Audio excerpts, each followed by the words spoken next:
Romanos 8, verso 28. Vamos projetar aqui e nós vamos declarar juntos. Amém? Vou contar até 3, toda igreja vai declarar junto. Vamos lá. 1, 2, 3. Sabemos daqueles que amam a Deus, daqueles que são chamados segundo o seu propósito. Novamente, levanta as mãos e fala. Sabemos que todas as coisas cooperam para o bem daqueles que amam a Deus, daqueles que são chamados segundo o seu propósito. Irmãos, Deus vai realizar propósitos maravilhosos na sua vida, na sua casa, na sua família. E Deus vai mover todas as coisas em favor do seu bem. Às vezes nós temos projetos, planejamentos. Isaías capítulo 32, verso 8, diz que o nobre projeta coisas nobres e na sua nobreza persevera. O nobre projeta coisas nobres e na sua nobreza persevera. Mas muitas vezes a maneira de realizar os projetos de Deus é diferente da nossa. Quem já teve uma experiência assim, levanta as mãos e fala, eu já tive. Nós não podemos ser obstinados. Essa semana Deus falou conosco que nós temos que ter paciência, porque a maneira dele agir é diferente da nossa. E às vezes nós ficamos inquietos e impacientes, porque as coisas não acontecem como nós planejamos. Quem é como eu e tem muitas vezes aquele planejamento para a sua semana, para o seu mês, para como as coisas devem acontecer, e quando não acontece, quando você esperava, você fica irritado, muitas vezes você fica chateado. Quem é humano aqui, levanta a sua mão e fala, eu sou. Mas nem sempre quando as coisas acontecem como nós planejamos, não quer dizer que Deus nos abandonou, que Deus nos deixou. Às vezes não acontece como nós planejamos, porque Deus está nos livrando. Eu falei aqui pregando durante a semana, tivemos 3 cultos por dia, nossa equipe teve revezando conosco aqui nas pregações, pessoas passaram pela manhã, ao meio-dia e à noite. O exemplo de Balaão. Balaão queria muito o dinheiro e as honrarias que o rei Balaque ofereceu para ele. Só que Balaque queria que Balaão amaldiçoasse Israel. E Balaão, ele colocou o interesse dele em primeiro lugar e não a vontade de Deus. E por isso, Deus colocou um anjo no caminho de Balaão. Um anjo para que com a espada impedisse Balaão de fazer aquilo que não era bom para ele. Mas Balaão, movido por ganância, por desejo de honrarias, Deus tem valores, Deus tem prosperidade para você. Quem crê diz amém. Mas é da maneira certa, não é da maneira que muitas vezes tem os atalhos que o diabo quer criar para nós crescermos e sermos depois envergonhados. E ali o anjo se colocou diante da mula de Balaão, e a mula parava uma vez, parava outra vez, chegava para a direita, para a esquerda, raspou o pé de Abraão numa rocha. Aí finalmente, quando chegou num lugar estreito e não tinha saída, a mula, vendo o anjo com a espada desbaiada para ferir Balaão, e ela empacou. Balaão ficou irritado, nervoso, começou a gritar com a mula, bater. Aí Deus abriu a boca da mula. Quem já viu o burrinho falante, né? Já pensou? A mula começou a falar, Balaão, eu não costumo fazer isso com você. Eu tenho costume de fazer isso com você. O homem estava tão irado que ele nem percebeu que a mula falou. Fala para o seu irmão. Não, fala para o seu irmão, não, que vai ficar feio. Põe a mão no seu coração. Fala assim, não seja uma mula tão obstinado que não vê as coisas improváveis para te dar a direção de Deus. Balaão estava tão irado que algo assim improvável, uma mula falando, um sinal notório, claro, na vida dele. Ele não viu, meu irmão. E ele começou a discutir com a mula. A mula falou: está aí o anjo com a espada para te ferir. E Balaão viu o anjo. Ele falou: ô mula, obrigado, né? Só que Balaão estava tão obstinado. Tem diferença de ousadia e teimosia. Fala comigo, tem diferença de ousadia e teimosia. A ousadia é debaixo da direção da palavra clara de Deus, conferida com a nossa cobertura espiritual, com a nossa igreja. A teimosia é fruto de um desejo muito grande do nosso coração e uma obstinação. Aí Balaão falou para o anjo: olha, se o meu caminho não é favorável a você, irmão, quem era a mula? Era a mula ou Balaão? Quem não quer virar uma mula tomada por obstinação, teimosia? Ele ainda vai perguntar para o anjo se ele podia ir. Estava claro que Deus não queria.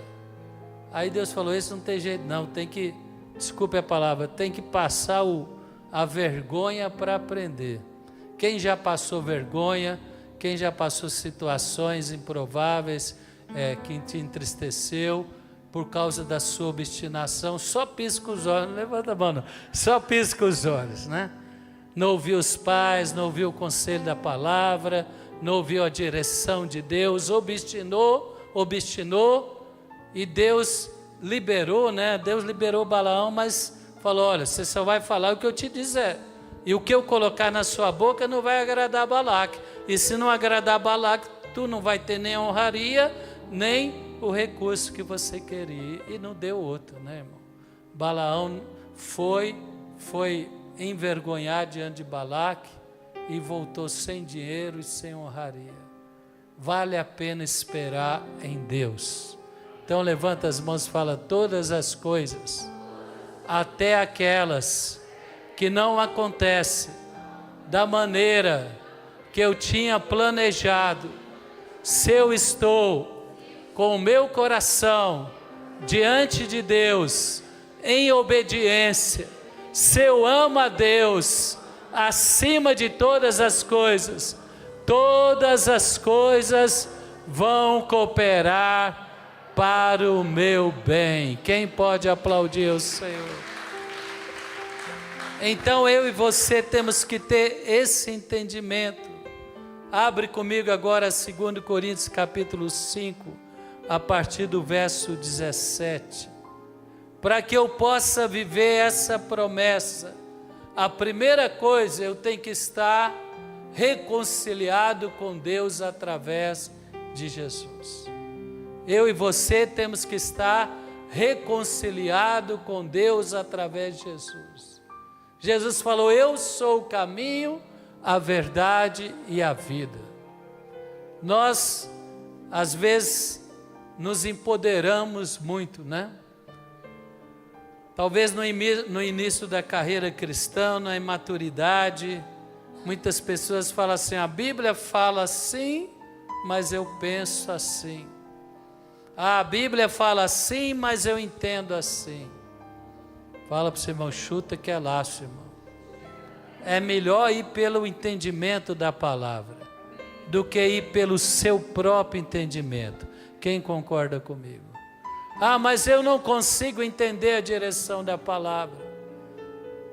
Pedi e dá-se-vos-á, buscai e achareis, batei e abri-se-vos-á. Esteja presente na congregação. É impossível servir a Deus e ter a revelação plena de Deus fora da congregação. Tem uma categoria de cristãos que eles acham que pode servir a Deus fora da igreja, porque às vezes se decepcionou com um pastor, se decepcionou com um líder, se decepcionou com com o irmão, com a irmã, e ele se afasta da igreja. Provérbios 18 diz que aquele que se isola, ele não vai adquirir sabedoria. 18:1.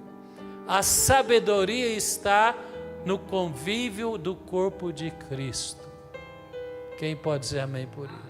O crescimento vem pela experiência, a maturidade vem pela experiência, e faz parte da experiência a convivência com os nossos irmãos, a interação com os nossos líderes, e estar na igreja. Mas a igreja é muito bom.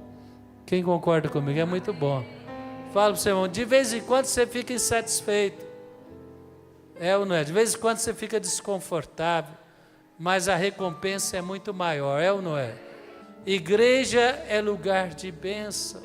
Não seja um cristão desigrejado. E também, meu irmão, minha irmã, eu e você temos que valorizar essa convivência. Ah, mas os irmãos não são perfeitos. Fala graças a Deus, né? Fala graças a Deus. Quem se sentiria desconfortável numa assembleia de irmãos perfeitos? Eu sentiria, né? Quem aqui não é perfeito, levanta a mão. Agora, nós não podemos estar na assembleia de pessoas que têm dolo. Existe diferença entre falha humana e má intenção. Jesus falou, cuidado com os lobos. E Jesus falou que o apóstolo Paulo falou, olha, eu vou me retirar para Jerusalém e lobos vão infiltrar no meio do rebanho. Meu irmão, mas a ovelha saudável, que lê a palavra e que relaciona com Deus, ela não vai ouvir o lobo. Quem concorda comigo? Não vai. Ela vai ter um pastor saudável. Nós temos aqui uma equipe de pastores maravilhosos. Se você ainda não tem o seu pastor, né? Quem quer ter o seu personal pastor, né? Eu sou da igreja Fonte da Vida, mas eu tenho o meu pastor que lembra do dia do meu aniversário, que ora comigo quando eu estou doente, que liga para mim quando eu estou na igreja, eu falto um culto domingo na igreja. Quem quer ter o seu personal pastor, né? A nossa equipe é ativa nisso daí. Você fala, bispo, mas se eu não estou satisfeito com o meu personal pastor, eu posso trocar de personal pastor?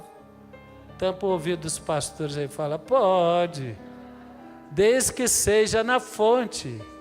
Quem entende o que eu falo? Não tem assim, ninguém é dono de ninguém, nós somos de Jesus. Nós estamos aqui para servir, para auxiliar, não para dominar, para subjugar. Entendeu? Aqui não tem estrela. A única estrela que brilha aqui é a estrela de Jesus, é a glória de Deus, é a presença de Deus. Então, meu irmão, nós temos que reconciliar com Deus. 2 Coríntios capítulo 5, verso 17 diz, e assim se alguém está em Cristo, é nova criatura. As coisas antigas já passaram, eis que se fizeram novas. Eu tenho que estar em Cristo. Fala de novo nascimento, fala de convidar Jesus para ser o seu Senhor, o seu Salvador, fala de uma conexão poderosa com Deus, uma conexão que é Jesus Cristo, que nos dá o batismo nas águas no nome dele e nos dá o batismo do Espírito Santo para que possamos ser dirigidos em toda a verdade, é claro, com o auxílio dos nossos pastores, da nossa equipe, dos departamentos da igreja. Então ele continua dizendo, verso 19, a saber que Deus estava em Cristo, reconciliando consigo o mundo. Meu irmão, Deus o Pai, ali ele se fez carne, nasceu na manjedoura Jesus, e ele veio para reconciliar a humanidade com Deus. Fala comigo, o evangelho é simples. Quem ama a simplicidade do evangelho? Eu amo. Você ora, Deus responde. Você obedece, Deus abençoa. Você obstina, Deus não te rejeita, mas corrige com amor. Então o Evangelho é maravilhoso.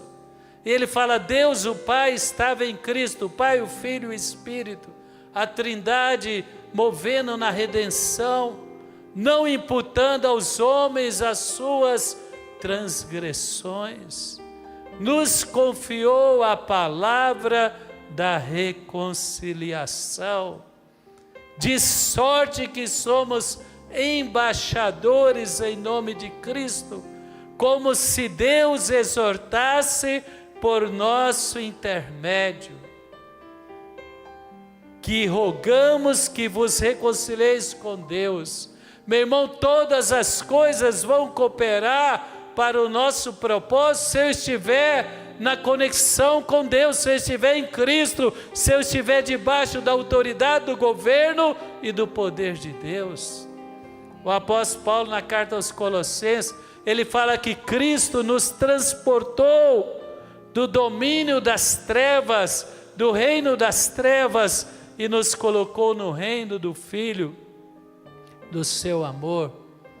Em Cristo as coisas vão acontecer, os improváveis vão acontecer, as oportunidades vão aparecer, você vai estar no lugar certo, na hora certa.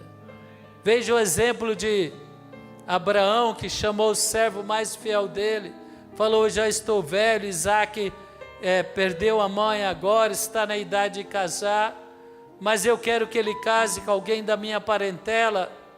E ele falou: vai lá à terra dos meus parentes e procure alguém. E a palavra diz que o servo de Abraão pediu a Deus um sinal. Ele falou: oh Deus, faz com que aquela primeira pessoa que vier aqui servir com água os camelos, vai ser a pessoa. E quem foi a primeira pessoa? Foi quem mesmo? Rebeca. Rebeca chegou lá. E quem era Rebeca? Ela era parente de Abraão. O Isaac e a Rebeca se encontrarão dentro da vontade de Deus. Oportunidades profissionais acontecem. Quem crê nesse nome de Jesus? Quando você serve a Deus, Deus te livra dos laços. Quem crê que Deus vai te livrar de todo laço financeiro em 2025, diz amém.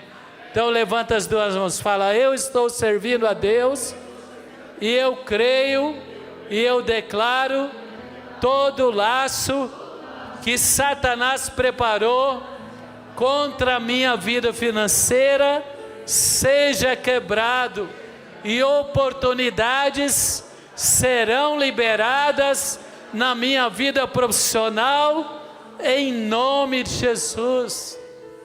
Irmãos, não é um, não é dois, é centenas de irmãos que na fonte da vida, quando eles reconciliam com Deus, batizam na água, aprende os princípios da vida cristã, começa a entregar o seu dízimo, a sua oferta, ainda no pouco que tem, e Deus abre oportunidades, conexões que ele nunca imaginou que teria na vida dele, oportunidades que ele nunca imaginou que teria na vida dele.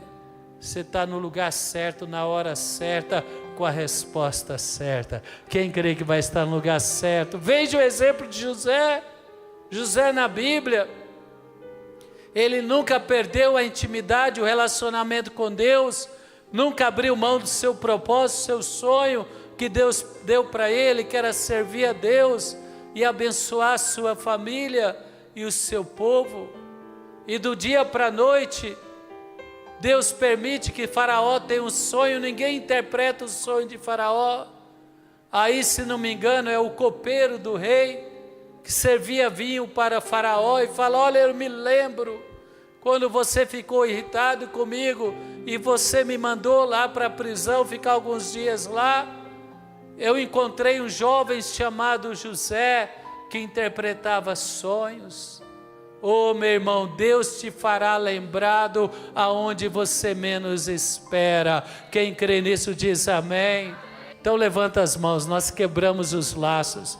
Agora nós vamos profetizar oportunidades novas, portas se abrindo. Fala, eu declaro, em nome de Jesus, portas se abrirão, portas que estão escondidas, debaixo de trancas de ferro, serão despedaçadas, e essas promessas de Deus me alcançarão. Irmão, quando você ora, Deus abre portas, Deus abre conexões. Fala, todas as coisas cooperam para o bem daqueles que amam a Deus. Mas eu tenho que estar reconciliado com Deus. Eu tenho que estar debaixo da direção de Deus. Eu tenho que estar em plena comunhão com Deus, coberto pelo sangue, mas agindo com sinceridade. Segundo que eu queria destacar antes de encerrar. Primeiro é reconciliar com Deus, andar na presença de Deus, andar em plena comunhão com Deus, com a sua igreja, debaixo da autoridade da palavra, da autoridade da igreja. Mas segundo, renovar a sua mente. Lá em Romanos capítulo 12, o apóstolo Paulo fala, não vos conformeis com este mundo. Nunca, eu vou falar para você, nunca, eu tenho mais de 60 anos, né? Não parece não, né, irmão? Mas eu tenho mais de 60 anos. E nunca o evangelho foi tão confrontado como em nossos dias, de uma maneira tão clara e descarada. Quem concorda comigo, né? Nunca foi tão confrontado, mas nunca também a igreja do Senhor. A palavra diz, quanto mais o inimigo se levanta, mais Deus move e libera o poder do Espírito na igreja. Diz amém. Deus tem usado a sua igreja e vai continuar usando de uma maneira extraordinária. Quando nós levamos a palavra no projeto ID, como somos bem recebidos, é ou não é? Entregamos folhetos aqui para as pessoas, vamos para o parque e vamos para hospitais e louvamos, entregamos o folheto, convidamos para a igreja. As pessoas estão querendo Deus, precisam de Deus. O mundo não tem nada para oferecer, tudo que tem vem de Deus. Meu irmão, segundo é renovar nossa mente.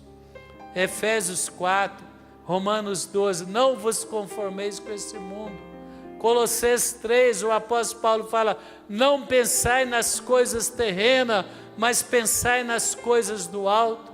Aí ele fala para a gente lançar fora todas as impurezas mundanas, mas não é só isso não, é ter uma mente que vem de Cristo. Quem quer ter a mente que vem de Cristo? A mente que vem de Cristo, Deus fala a Moisés, levanta, porque você está aí queixando, levanta, estende a vara e ordena que Israel marche, porque o mar vai se abrir.